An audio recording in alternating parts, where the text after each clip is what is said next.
الرحمن الرحیم الحمدللہ۔ آج ہمارا سورہ نساء کا رکوع نمبر 16 اور آیت نمبر 105 سے آغاز ہوگا۔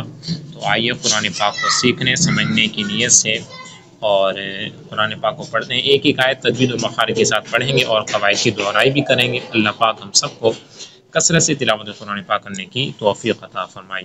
آئیے آغاز کرتے ہیں۔ اعوذ باللہ من الشیطان الرجیم، بسم اللہ الرحمن الرحیم۔ اِنَّا أَنزَلْنَا، یہاں پر مد منفصل کا قاعدہ لگے گا، چونکہ حروف مدہ کے بعد حمزہ دوسرے کلمے میں آ رہا ہے، اس وجہ سے اسے آپ نے لمبا کر کے پڑھنا ہے۔ انزلنا، یہاں بھی مد منفصل کا قاعدہ ہوگا، چونکہ حروف مدہ کے بعد حمزہ دوسرے کلمے میں آ رہا ہے۔ اِنَّا أَنزَلْنَا إِلَيْكَ الْكِتَابَ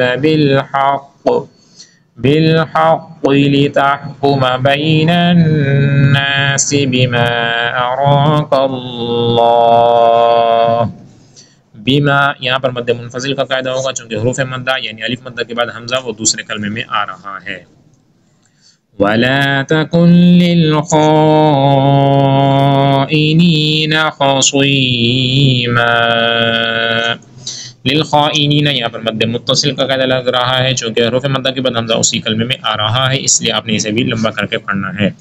آیت نمبر 106، وَاسْتَغْفِرِ اللَّهَ إِنَّ اللَّهَ كَانَ غَفُورًا رَحِيمًا۔ غفوراً، را کے اوپر دو زبر ہیں یعنی تنوین ہے، اور تنوین کے بعد را آ رہا ہے، تو اس وجہ سے یہاں پر غنہ نہیں ہوگا، کیونکہ تنوین نون ساکن یا تنوین کے بعد حرف یرملون میں سے کوئی بھی حرف آ جائے تو غنہ ہوتا ہے، لیکن را یا لام آ جائے تو وہاں پر غنہ نہیں کرتے، تو اس وجہ سے یہاں پر آپ نے غنہ بالکل بھی نہیں کرنا۔ آیت نمبر 107، وَلَا تُجَادِلْ عَنِ الَّذِينَ يَخْتَانُونَ أَنفُسَهُمْ إِنَّ اللَّهَ لَا يُحِبُّ مَنْ كَانَ خَوَّانًا أَثِيمًا۔ خوانا یہاں پر تنوین کے بعد حروف ہلکی میں سے حمزہ آ رہا ہے، لہذا اظہار کا قاعدہ ہوگا، یہاں بھی غنہ آپ نے نہیں کرنا۔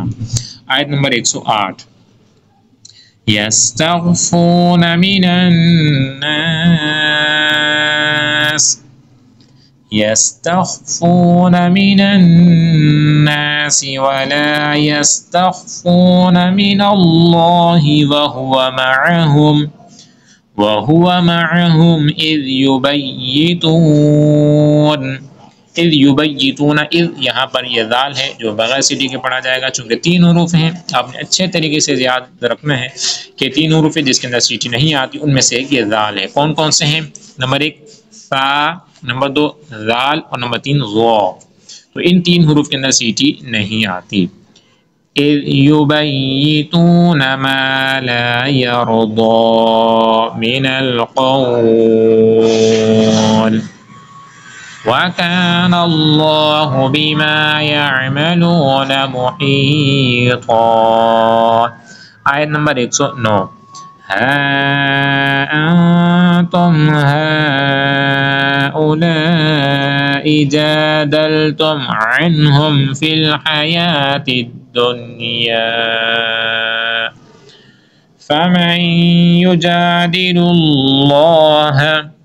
فَمَنْ یجادل، یہاں پر ادغام کا قاعدہ لگے گا، چونکہ نون ساکن کے بعد حروف یرملون میں سے یا آ رہا ہے، لہذا غنہ کر کے آپ نے پڑھنا ہے۔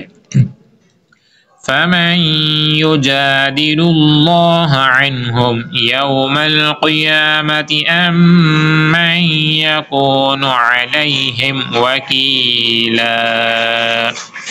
آیت نمبر 110، وَمَنْ يَعْمَلْ سُوءًا أَوْ يَظْلِمْ، سُوءًا یہاں پر مد متصل کا قاعدہ لگ رہا ہے، چونکہ حروف مدہ کے بعد حمزہ اسی کلمے میں آ رہا ہے۔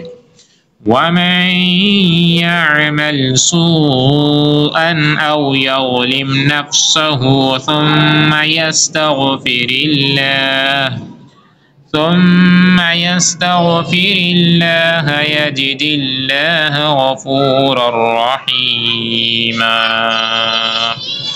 آیت نمبر 111.